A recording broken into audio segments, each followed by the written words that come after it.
In today's video, I'm going to teach you how to delete your emo account. If you've decided that you no longer want to use emo, the good news is that the process is very simple and only takes a few moments. Before you begin, make sure you have the emo app installed on your phone and that you're already signed into the account you want to remove. Also, keep in mind that deleting your account is a permanent action, so it's a good idea to double check that you're removing the correct account before you confirm anything. To get started, open the emo app on your device.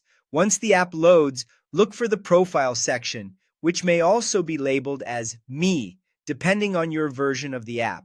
Tap that to open your personal account area. This is where you'll find the main settings and account options connected to your imo profile. Next, go to Settings by tapping the gear icon.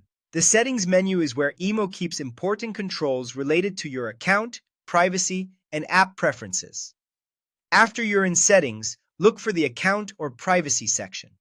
In some versions of the app, these options may appear together or be grouped slightly differently, but you're looking for the area that manages your account status and privacy-related settings. Once you find it, tap Delete Account. This is the option that starts the account removal process.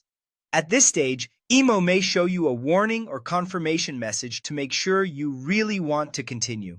Read that message carefully so you understand what will happen after deletion. This is especially important if you use the account regularly or have conversations or connections you may want to keep in mind before moving forward. If you're sure you want to proceed, tap Confirm Delete. After that, your account will be removed.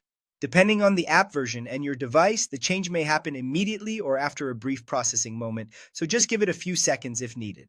And that's it. That's how to delete your emo account.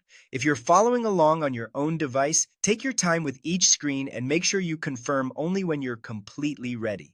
This is a quick process, but being careful helps avoid deleting the wrong account by mistake. Thanks for watching, and I'll see you in the next video.